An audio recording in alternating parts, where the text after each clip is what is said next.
InsyaAllah kita mulakan kuliah malam ni dengan kita sama-sama membaca kitab ila hadratin Nabi Muhammad Mustafa Rasulullah sallallahu alaihi wasallam wa ala al-kiram wa ashabil izam syai'ullah al-Fatihah. A'udzu billahi minasyaitonir rajim. Bismillahirrahmanirrahim. Alhamdulillahirabbil alamin. Ar-Rahmanir Rahim. Maliki yaumiddin. Iyyaka na'budu wa iyyaka nasta'in. Ihdinas siratal mustaqim. Siratal ladzina an'amta 'alaihim ghairil maghdubi 'alaihim waladdallin. Amin. Assalamualaikum warahmatullahi taala wabarakatuh. Alhamdulillahillazi nahmaduhu wa nasta'in wa nastahdi wa na'udzu billahi min syururi anfusina wa min sayyiati a'malina. May yahdihillahu fala mudhillalah wa may yudhlilhu fala hadiyalah. Asyhadu an la ilaha illallah wahdahu la syarikalah wa asyhadu anna Muhammadan abduhu wa rasuluh. Allahumma salli wa sallim ala sayyidina wa nabina wa habibina wa maulana Muhammad imamil muttaqin wa qadudul mujahidin wa ala alihi wa sahbihi ajma'in. Qala Allah Subhanahu wa ta'ala fil Qur'anil Karim, ba'da auzubillahi minasyaitonir rajim. Bismillahirrahmanirrahim. Ya ayyuhallazina amanu taqullaha wartanzun nafsun ma qaddamat ligad wattaqullaha innallaha khabirum bima ta'malun. Sadaqallahul azim. Maksudnya, wahai orang beriman, takutlah kamu kepada Allah Subhanahu wa taala dan perhatikanlah apa-apa yang kamu persiapkan untuk hari esok, iaitu hari akhirat. Dan takutlah kamu kepada Allah Subhanahu wa taala, sesungguhnya Allah Taala itu Maha meliputi terhadap apa-apa yang kamu lakukan.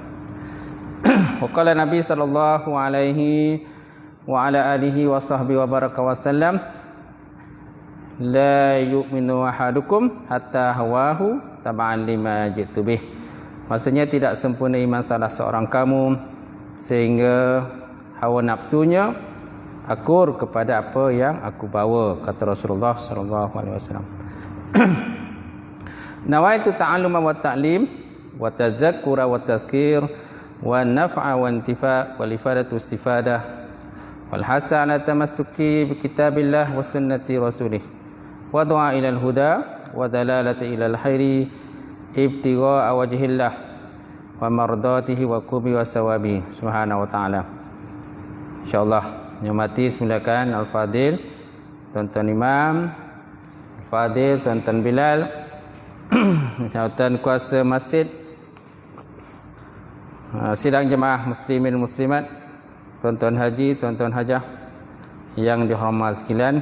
Alhamdulillah, kita banyak puji dan syukur kepada Allah Ta'ala kena dengan izin Allah sekali lagi kita dapat bersama untuk kita sambung kuliah kita, kuliah kitab Jawharatut Tauhid ataupun Permata Ilmu Tauhid yang dikarang oleh Syekh Ibrahim Laqani rahimahullah ta'ala. Baik, kita berada di muka surat 244.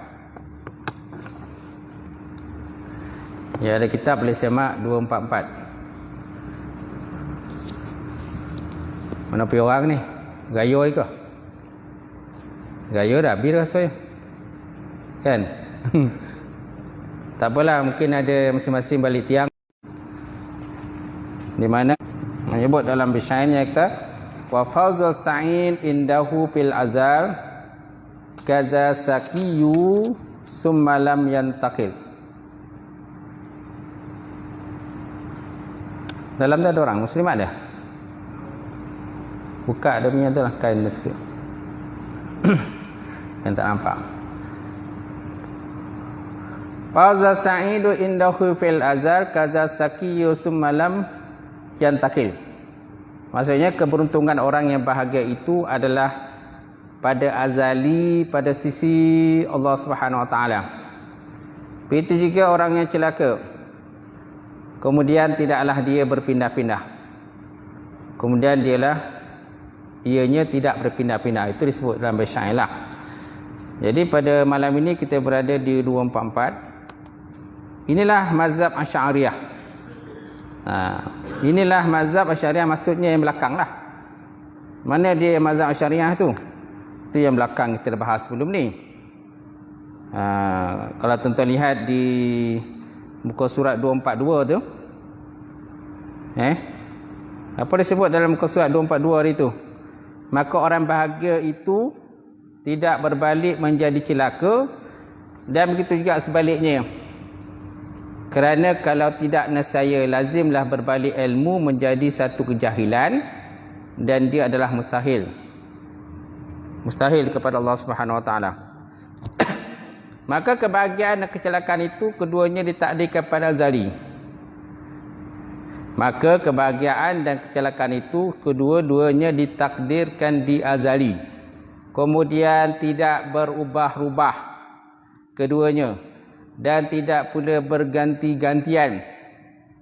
Kerana kebahagiaan itu adalah mati di dalam iman dengan mengiktibarkan ta'alluqnya ilmu Allah Ta'ala pada azali terhadap yang demikian.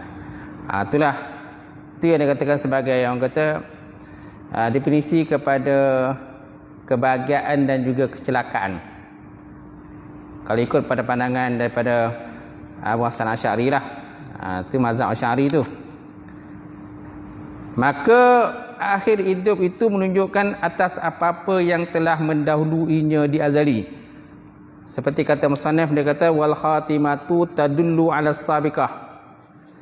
Wal khatimatu tadullu 'ala as-sabiqah. Mana kesudahan hidup itu ditunjuki di atas yang terdahulu. Ataupun di sini terjemahkan akhir hidup itu menunjukkan apa-apa yang telah mendahuluinya, yang terdapat di azali.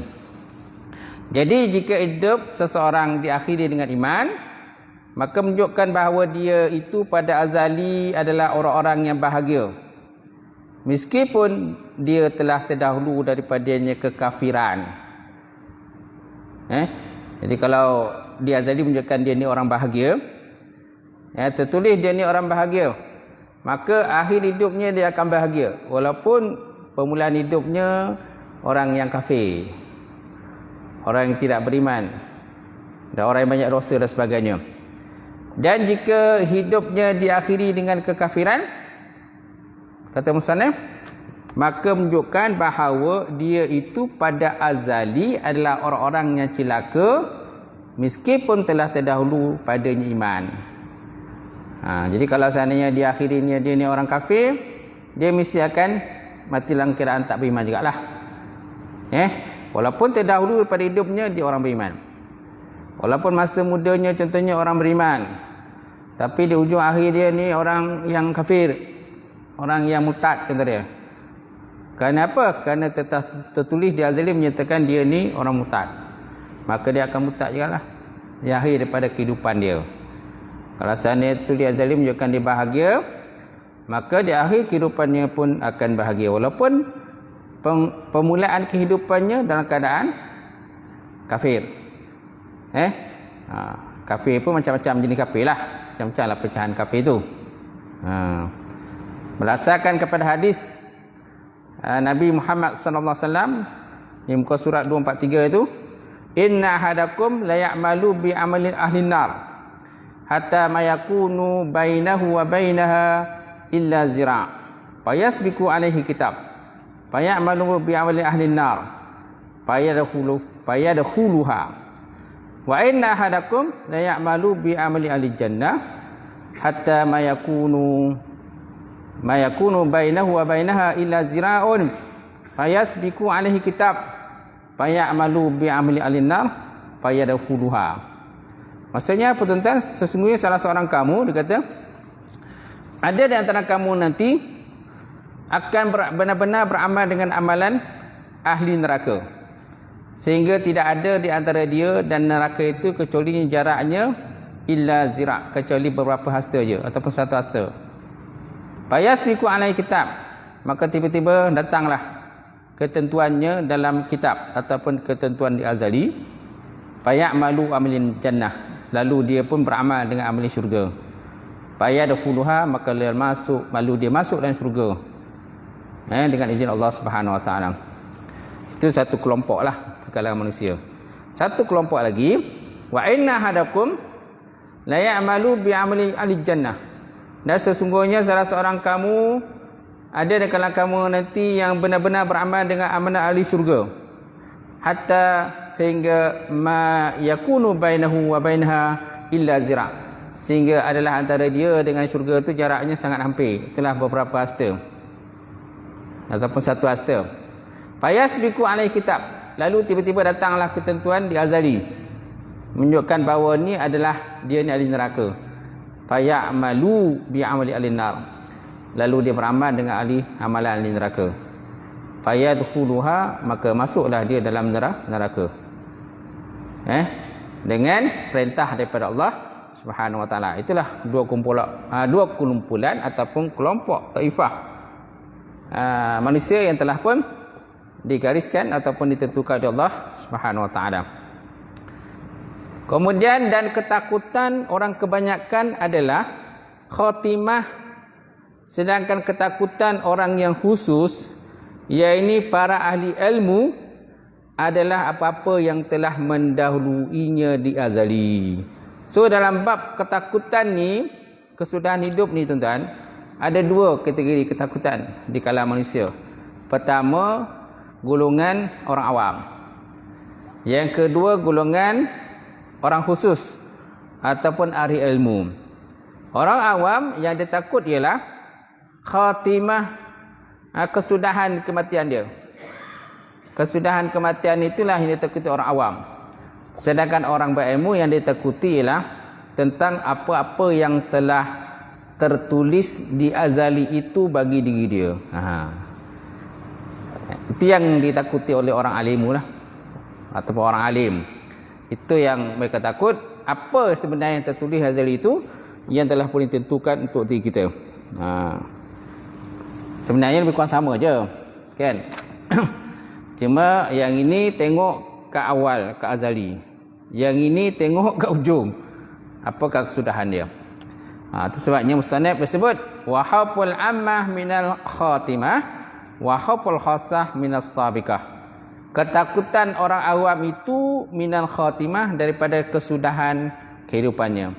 Wa haqqul khassah, sedangkan ketakutan orang berilmu, orang alim, minas sabiqah, daripada apa yang didahulukan di azali terhadap diri dia. Inilah dia tentang mazhab Asy'ariyah, pandangan daripada Imam Asy'ari ataupun kelompok daripada kumpulan Asy'ari. Bagaimana pula daripada kelompok Imam Maturidi? Yang dua-dua ni daripada kumpulan Ahlussunnah. Maturidi pula sedangkan mazhabnya Maturidi bahawa kebahagiaan itu adalah beriman pada masa sekarang, dan kecelakaan itu adalah kafir pada masa sekarang juga. Apa benda tu? Kata mazhab Maturidi, dia kata kebahagiaan itu, dia kata adalah beriman pada masa sekarang, sedangkan kecelakaan itu ialah kafir pada masa sekarang juga. Itu pandangan daripada Imam Mansur Maturidi. Apa uraian dia? Uraian dia dia kata, maka orang yang bahagia adalah orang beriman pada masa sekarang, dan jika dia mati di atas kekafiran, maka sesungguhnya telah berbaliklah dia menjadi orang yang celaka sesudah ada dia itu bahagia. Itu dia katakan orang bahagia. Itu maksud orang bahagia sekarang tadi. Apa maksud dengan orang bahagia sekarang? Dia kata, kalau sebut dalam kitab Arabnya, dia kata wa zuhibat Maturidiyah illa anna sa'adah hiya al-iman bil hal wa syakawa hiya al-kufru kadzalik fasa'id wal mu'min fil hal wa idza mata al-kufri faqad inqalaba sakiyan ba'daan kana sa'idan wasaki wa kafir fil hal wa idza mata al-iman faqad inqalaba sa'idan ba'da an kana sakiyan. Itu disebut dalam kitab Hasyiah Bajuri syarah kepada matan Tauhid. Dia kata maka orang bahagia adalah orang yang beriman pada masa sekarang, dan jika dia mati di atas kekafiran, maka sesungguhnya telah berbaliklah dia menjadi orang celaka sesudah ada dia bahagia. Dan orang celaka pula ialah orang yang kafir pada masa sekarang. Jika dia mati di atas iman, maka sesungguhnya telah berbaliklah ia menjadi orang bahagia sesudah ada dia itu celaka. Itulah dia punya definisi atau ta'arif kepada apa tadi? Maturidi tadi. Dia kata kebahagiaan itu adalah beriman pada masa sekarang. Kecelakaan itu adalah kafir pada masa sekarang juga. Maksudnya orang bahagia adalah orang beriman pada masa sekarang, dan jika mati dalam kafir, sesungguhnya telah berbaliklah ia menjadi orang celaka sesudah dia bahagia. Bagaimana pula orang celaka tadi? Yang kata celaka sekarang ini, kafir sekarang tadi. Dan orang celaka ialah orang yang kafir pada masa sekarang, dan jika dia mati atas iman, maka sesungguhnya telah berbalik ia menjadi orang bahagia sesudah ada dia itu celaka. Itulah definisi dia, makna dia kepada apa yang dikatakan oleh mazhab Maturidi. Lebih sebenarnya maknanya lebih kurang sama je dengan Asy'ari tadi. Cuma dari segi pengolahan ayat berbezalah. Kemudian khilaf antara Asy'ari dan Maturidi ini mengakibatkan sahnya kita berkata saya orang yang beriman insya-Allah Subhanahu wa taala. Menurut kaul Asy'ari lah, dan tidak sah menurut kaul Maturidi. Kalau Maturidi tak boleh. Kalau Asy'ari boleh kata saya beriman insya-Allah Subhanahu wa taala. Amantu. Saya beriman insya-Allah Subhanahu wa taala. Ana mukmin insya-Allah taala. Dia kata sebut dalam Arab, dia kata wa tatabu al khilafi bainal Asy'ari wal Maturidiyah annahu yasihu ayat taqula ana mukmin insya-Allah Subhanahu wa taala. Wala qaulul Asy'ari wa innahu la yasihu zalika ala tsani.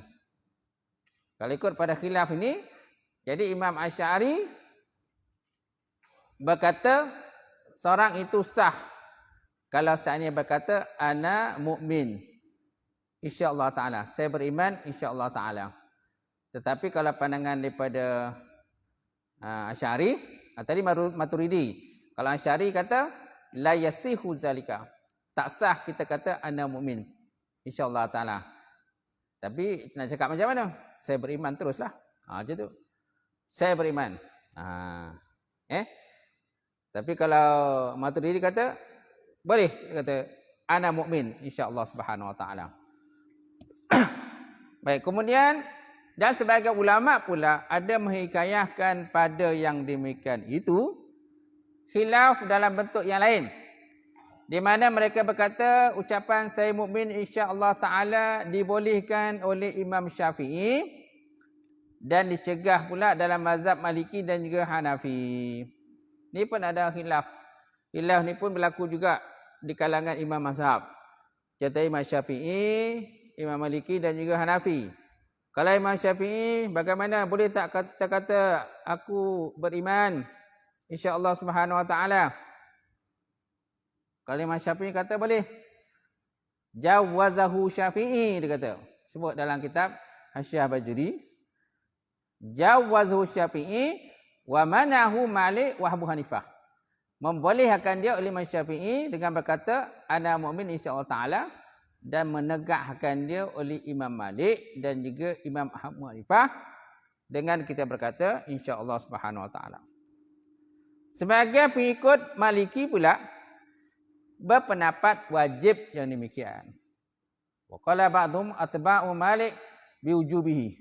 Sebagai ulama yang kata yang mazhab Malik ni pengikut dia kata boleh. Malah wajib pula. Wajib pula kita kata insya-Allah SWT.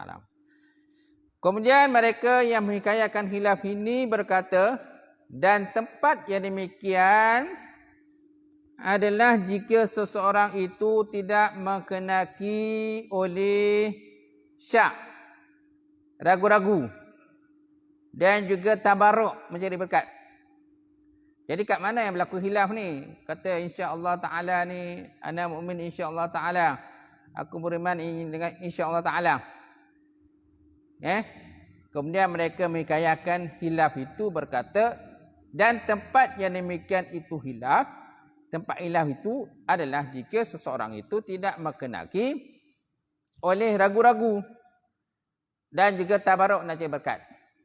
So kalau dia kata yakin, apa nak kita kata insya-Allah taala lagi? Kan? Dah kita confirm dah aku beriman. Kan? Ana billah, amantu billah, aku beriman kepada Allah. Mana tahqiq jazam. Secara lain jazam lah. Jazam. Kita beriman dengan jazam. Beriman dengan kuat dan jazam. Putus. So maknanya kalau seandainya kita dipukul ke, kita dibunuh ke, kita didera ke, kan, diancam tembak ke dan sebagainya, kita tetap menyatakan aku beriman kepada Allah Ta'ala.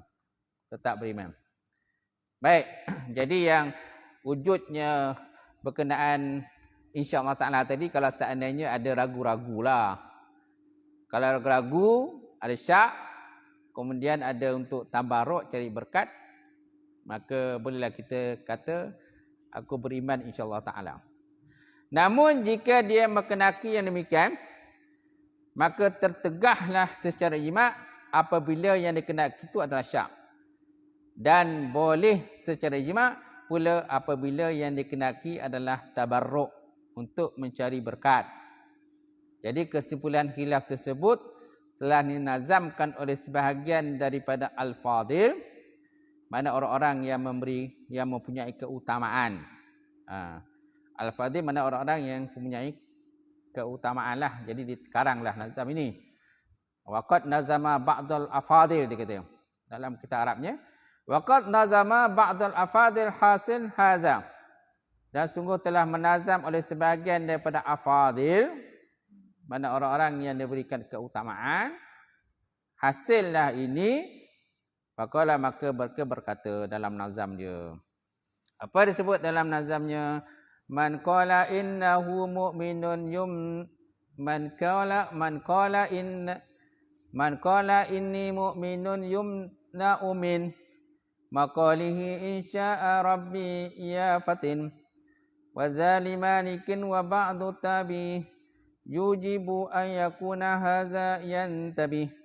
Wa mislu mali malikin lil hanafi wa syafi'i jawaza hadzal fa'rifi wa amna'hu istima'an iza arada bih asyakka fi imanihi ya mumtabih ka'adamil man'i iza bihi yurad tabarrukun bizikri khalikin ibad fal khulfu haitsu lam yurid syakka wala tabarrukan fakun biza muntafila. Tabarrukan fakun biza muntafila. Maksudnya apa tuan-tuan? Dia kata man qala inni mu'min yumna'u min maqalihi insya'a rabbiya patin. Barang siapa yang menyatakan saya mukmin, maka tertegahlah dia berkata insya-Allah. Wahai orang yang cerdik. Ini adalah pendapat daripada Imam Malik. Wa zalil malikin wa ba'du tabi'i. Kan? Siapa yang menyatakan saya mukmin, man qala inni mu'min yumna'u min maqalihi insya'a rabbiya patin. Barang siapa menyatakan saya mukmin, maka tercegahlah dia berkata insya-Allah. Wahai orang yang cerdik. Ya patin. Fatin kan cerdik, fatanah. Siapa menyatakan dia beriman, maka tertegahlah dia berkata insya-Allah. Ini pendapat siapa? Wazali malikin. Demikian tadi adalah pendapat daripada Imam Malik. Wa ba'du tabi'i. Namun sebahagian berikutnya mewajibkan seseorang menyatakan demikian. Wa ba'du tabi yujibu an yakuna hadza ya nabi. Maksudnya sebahagian berikutnya mewajibkan seseorang menyatakan demikian. Menyatakan insya-Allah tadilah. Nah, sebahagian berikut kata mesti sebut insya-Allah. Ana mukmin insya-Allah. Ana mukmin insya-Allah. Ini sebahagian daripada pengikut Imam Malik sendiri. Baik. Kemudian wa mislu ma limalikin lil Hanafi. Seumpama pendapat Malik itu adalah pendapat Imam Hanafi. Wa Syafi'i jawaza hadza fa'rifi. Kemudian Syafi'i membolehkan yang demikian, maka ketahui olehmu. Fa'rifi, asalnya fa'rif. Kenapa dia baca fa'rifi? Kerana nak ikut dia punya nazam tu, hujung tu. Kan disebut Maliki tadi kan? Wa mislu ma limalikin lil Hanafi, akan fi bawah dia. Jadi pada fa'rifi itu disebut di bawah jugalah. Wa Syafi'i jawaza hadza fa'rifi. Kan? Jadi disebabkan oleh Hanafi itu di bawah, maka fi pun fa'rifi pun di bawah. Asalnya fa'rif fi'il amar. Fi'il amar. Tapi sebab kalau fi'il amar ni dia kan mati, baris sukun. Tapi sebab kalau dia nak ikut nazam tu, barisnya Hanafi, maka letak di bawah fa'rifi. Kemudian wamnahu istima'an iza arada bih asyakka fi imanihi ya muntabih. Dan cegahlah dengan ijma' jika seorang mengenaki dengan lafaz insya-Allah itu akan syak, akan ragu pada imannya. Wamnahu ijma'an iza arada bih asyakka fi imanihi ya muntabih. Dan cegahlah dengan ijma' jika seorang itu mengenaki dengan lafaz insya-Allah itu akan syak pada imannya. Wahai orang yang mulia. Kemudian ka'adamil man'i iza bihi yurad tabarukan bizikri halikil ibad. Seperti ketiadaan tercegahnya jika dengannya dikenaki akan tabarruk, mengambil berkat dengan menyebut Sang Pencipta, mana Allah Ta'ala lah. Dengan menyebut Allah Subhanahu Wa Ta'ala ataupun Tuhan sekalian hamba. Kemudian wa halfu haitsu lam yurad syakkan wala tabarukan fakun biza muhtafila. Muhtafila kan? Wal halfu haitsu lam yurad syakkan wala tabarukan fakun biza muhtafila. Maka khilaf itu adalah sekiranya seseorang tidak mengenaki akan syak dan tidak pula tabarruk, maka jadilah engkau orang yang jelas dalam masalah ini. So maknanya kalau seandainya kita tidak ada syak dan tidak ada tabarruk, terus kita kata aku berimanlah. Tapi kalau ada ragu-ragu, kan timbulnya syak dan juga untuk nak mengambil berkat, maka barulah kita kata ana mukmin insya-Allah taala. Ana mukmin insya-Allah Subhanahu wa taala. Sebab ada orang kadang-kadang nak ambil berkat, takut nanti dia beriman dengan benda yang nak ambil berkat tu. Kan? Kan ada seorang kadang nak ambil berkat tu, minta berkat Syekh, nak ambil berkat tu, nak ambil berkat, dia kata mina izazam, nak ambil berkat. Macam-macam lah ambil berkat. Jadi takut-takut nanti silap-silap pula. Terjadi kata kita ambil berkat tu kerana nak bertuhankan dengan benda tu pula. Itu bukan nak bertuhan kepada dia. Kan? Tu yang kata tadi, ana mukmin. Aku beriman insya-Allah Subhanahu wa taala. Semana kita beriman pada Allah, bukan beriman dengan benda yang kita ambil berkat. Baik, kemudian kita lihat bait syair yang ke-48. Tajuknya hamba itu mempunyai kasab, usaha. Hamba itu mempunyai kasab atau usaha, kapsin ba, usaha, sebagai penyebab dia terkena taklif hukum. Bagaimana bait syairnya? Wa indana li'abdi kasbun kullifa wa lam yakun mu'assiran li ta'rifa. Wa indana li 'abdi kasbun kullifa wa lam yakun mu'assiran li ta'rifa. Dan menurut kami, mana golongan Ahlussunnah wal Jamaah, hamba itu mempunyai kasab, mempunyai usaha yang dengannya dia terkena taklif hukum. Dan tidaklah kasab itu, usaha itu sebagai yang memberi bekas. Maka hendaklah kamu ketahui.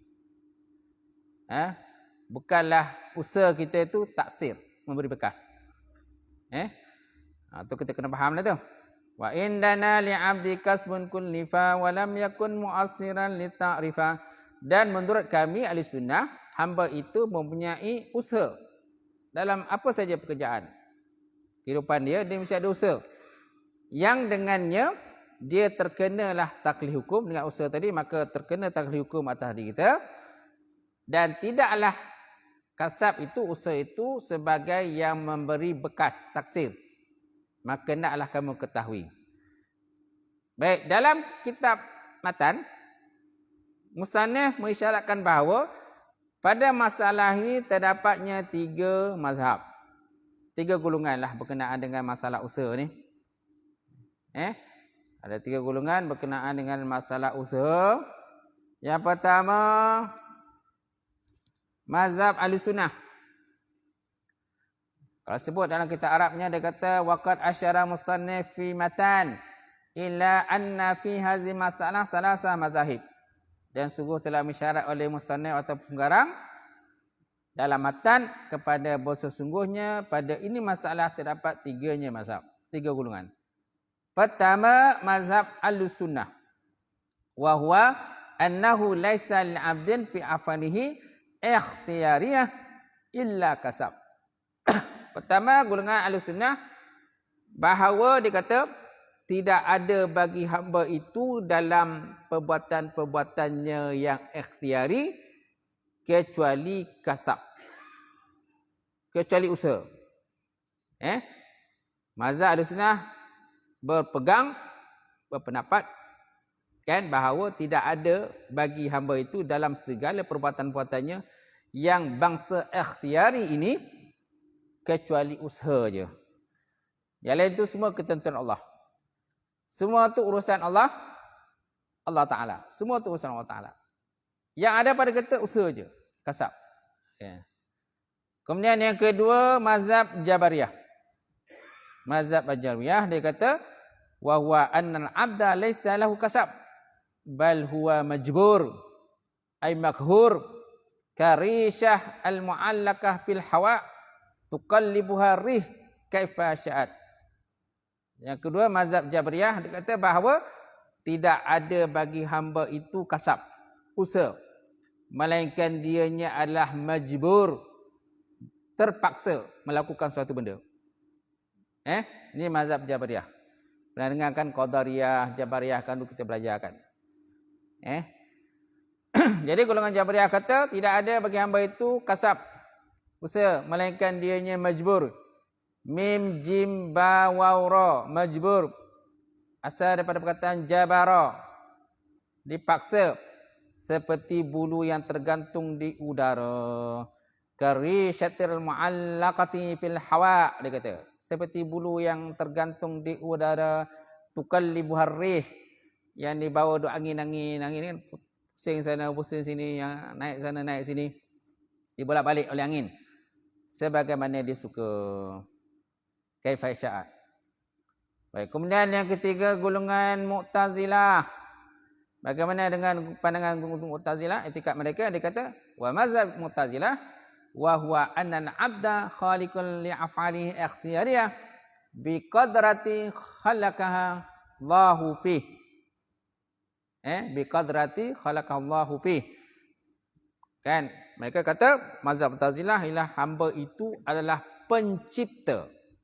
Hamba itu pencipta kepada segala perbuatan-perbuatannya sendiri yang ikhtiari. Bangsa ikhtiar, bukan paksa. Dengan kudrah yang diciptakan Allah Ta'ala kepadanya. Dengan kudrah yang diciptakan Allah Ta'ala kepadanya. Itu pandangan daripada golongan Mu'tazilah. Kan, berbeza kan? Dan kerana perkataan mereka dengan kudrah yang diciptakan Allah Ta'ala padanya, tidaklah mereka jadi kafir menurut kaul yang lebih sah. Jadi kalau kita lihat kepada pandangan daripada golongan yang ketiga Jabariyah tadi, kan dia ada kaitkan dengan kudrah yang diciptakan Allah Ta'ala tadi, bi kudrati khalaqahallahu fih, dia kata, dengan kudrah yang telah diciptakan Allah Ta'ala padanya. Kan? Pandangan etikat golongan Jabariyah tadi. Jadi golongan Jabariyah ni kita tak boleh kata dia kafir. Sebab dia ada ikatan dengan Allah. Tidak boleh kita katakan dia kafir, tapi boleh kita katakan dia sesat jelah. Gitu. Menurut kaul yang lebih sah. Menurut kaul sah, tak boleh kita katakan dia kafir. Masya-Allah. Baik. Jadi tuan-tuan, so macam mana? Jadi maka golongan Jabariyah itu dinamakan sebagai golongan terlalu melalaikan. Fal Jabariyah afratu. Golongan Jabariyah ni ialah golongan yang melalaikan. Wal Mu'tazilah farratu. Ada tasydid pula. Sedangkan golongan Mu'tazilah pula terlampau pula, advance pula. Terlampau ke depan pula. So bagaimana dengan Mu'tazilah ahli sunnah?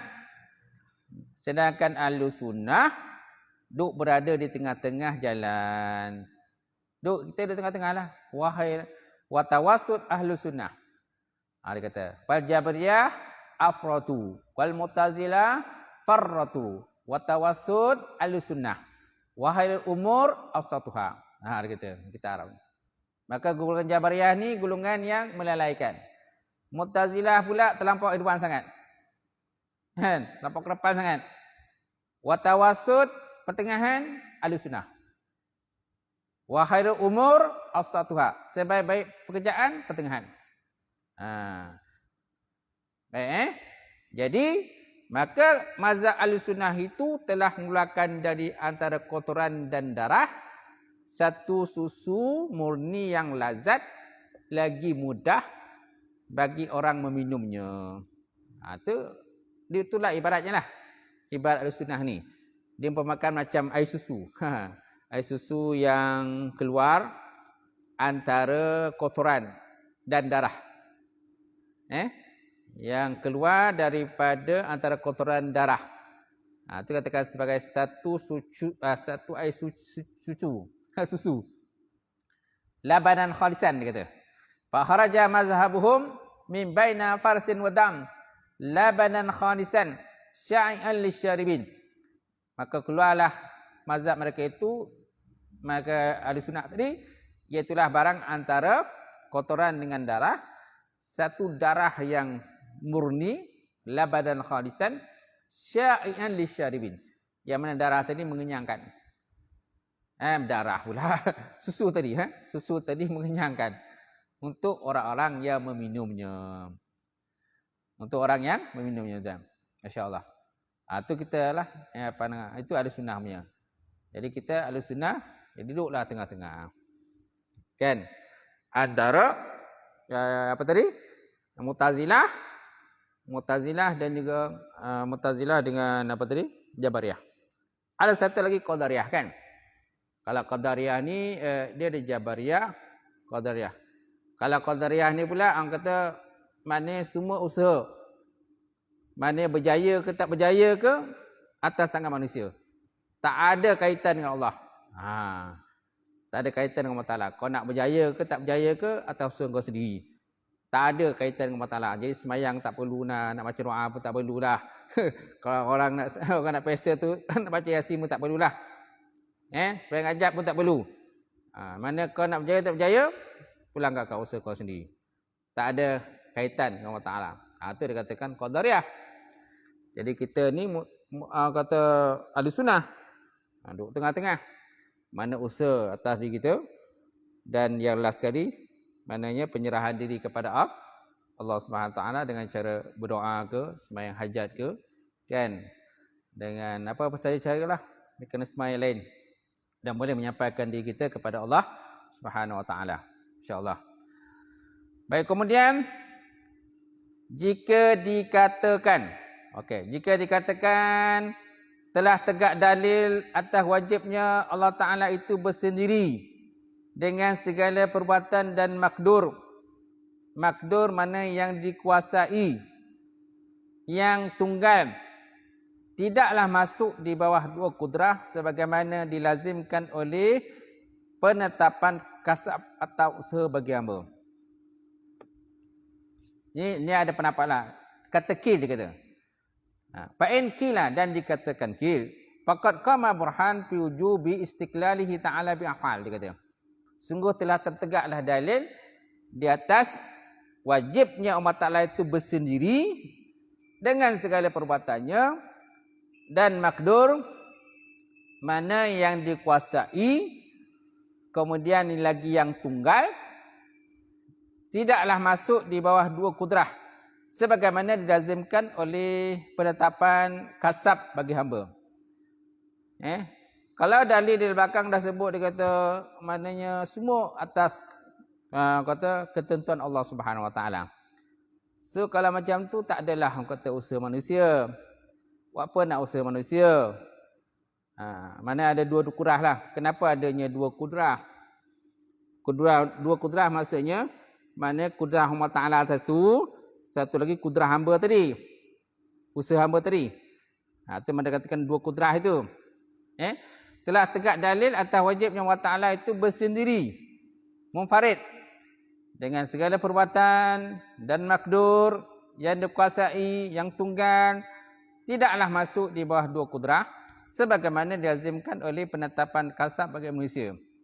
Ini macam persoalan lah, soalan. Kalau macam tu dua kudrah tak masuklah ke situ. Mana dua kudrah tadi, mana kudrah Allah Taala dan juga kudrah hamba. Tak masuklah. Maka nak dijawab, dia kata. Maka dapatlah dijawab bahawa tak kala telah tegak dalil bahawa yang menciptakan itu adalah Allah Subhanahu wa taala. Dengan adanya kedudaratan, masuklah kudrah hamba itu pada sebahagian perbuatan seperti gerakan menendang. Seperti gerakan menendang lah. Seperti gerakan menendang, tidak pula sebahagian yang lain seperti gerakan gementar, menggigil kan. Maka kami berhujah dalam menghindari kesempitan ini dengan bahawa Allah lah pencipta bagi perbuatan. Akan tetapi bagi hamba itu bagi hamba di dalam perbuatan yang ikhtiar itu ada kasab. Dan makdur yang tunggal, makdur mana yang dikuasai yang tunggal, boleh masuk di bawah dua kudrah dengan dua jihad yang berbeza, dua pihak yang berbeza. Maka masuklah di bawah kudrah Allah Ta'ala itu jihad penciptaan. Dan di bawah kudrah hamba tadi dengan jihad kasab, mana jihad usaha. So maknanya akan ada dua kudrah begitulah. Akan ada, walaupun pada segi zahiriatnya, dari segi hakikatnya Allah Ta'ala itu bersendiri melakukan satu benda, tetapi Allah Ta'ala ciptakan usaha itu daripada manusia. Bila diciptakan usaha daripada manusia, mana akan berlakunya dua kudrah tadilah. Akan bergabung dua kudrah itu. Pertama, kudrah Allah Ta'ala tadi, daripada jihad penciptaan makhluk, penciptaan sesuatu buatan manusia. Kemudian jihad hamba tadi dengan di bawah kudrah hamba pula. Satu lagi kudrah hamba dengan jihad usaha daripada hamba tu. Usaha daripada hamba. Maka itu yang berlakunya katakan dua kudrah tadi. Itu yang dikatakan dua kudrah. Kemudian mengenai kasab ini ada yang menyatakannya sebagai ta'alluq kudrah yang baru. Ada pula pendapat menyatakan kasab, mana usaha hamba itu, dia dikatakan sebagai ta'alluq kudrah yang baru. Ada pula yang menyatakannya sebagai iradah yang baru. Ada yang menyatakan tu ta'alluq kudrah yang baru. Mana kasab? Asalnya ta'alluq qudrah satu kan. Ta'alluq qudrah ialah ijad wal imkan. Mengadakan dan juga mentiadakan. Itu dikatakan sebagai ta'alluq qudrah. Sebagaimana dengan ta'alluq iradah. Ta'alluq iradah ialah takhsis. Yang saya dah ulang belakang ni, sebelum ini. Ta'alluq iradah ialah takhsis menentukan sesuatu. Jadi bila kita katakan kasab ini diambil kira juga, mana usaha hamba pun diambil kira juga. So maknanya seolah macam berlakunya ta'alluq qudrah yang satu lagi, iaitulah kasab. Ataupun kita katakan ta'alluq iradah yang satu lagi, iaitulah kasab. Sedangkan ta'alluq iradah dah ada sebelum ni, tasis. Begitu juga dengan ta'alluq qudrah pun dah ada sebelum ni, iaitulah ijad wal imkan. Mengadakan ataupun mentiadakan. Ijad wa i'dam. Ijad wa i'dam. Mengadakan ataupun mentiada sesuatu. So kalau seandainya kasab ni dimasukkan juga di bawah kudrah Allah Ta'ala, di bawah ta'alluq kudrah Allah Ta'ala, semaknanya akan berlaku ada lagi satulah. Mana adanya ta'alluq kudrah yang baru, iaitulah kasab. Dan ataupun contohnya kita masukkan dia bawah iradah. Jadi kasab ni, usaha ni kita letak bawah iradah. So maknanya ta'alluq iradah tu ada satu lagi, iaitulah kasab. Kasab mana usaha hamba tadi. Baik. Jadi mengenai kasab ni ada yang mengatakannya sebagai ta'alluq kudrah yang baru, dan ada pula yang mengatakan dia sebagai iradah yang baru. Ta'alluq iradah yang baru kepada Allah Ta'ala. Kerana sesungguhnya perkara-perkara itu ada 4. Sesungguhnya perkara-perkara itu ada 4. Pertama, iradah yang mendahului, iradah sabiqah. Yang kedua, kudrah. Yang ketiga, fi'lun muftarinani. Muftarinani, dua perbuatan yang beriringan. Dua perbuatan yang beriringan. Dan yang ketiga, irtibat bainahuma. Irtibat mana keterkaitan, mana ikatan. Irtibat ke ikatan, ribat ke ikat. Irtibat, dia kata irtibat bainahuma. Irtibat ataupun keterkaitan antara keduanya. Antara keduanya apa? Perbuatan dan juga kudrah. Perbuatan dan juga kudrah Allah Subhanahu wa ta'ala. Boleh? Sampai situ. Sampai situ kan. Okay, dia semakin tinggi semakin pening. Semakin tinggi semakin susah pembahasan dia. Kena telitilah. Kena dengar betul-betul. Kalau ada kitab boleh buka, tengok. Ataupun saya punya video tu saya share kan. Tentang buka lah, tengok balik. Dia tu. Wallahu a'lam bishawab. Saja perbincangan kita malam ni.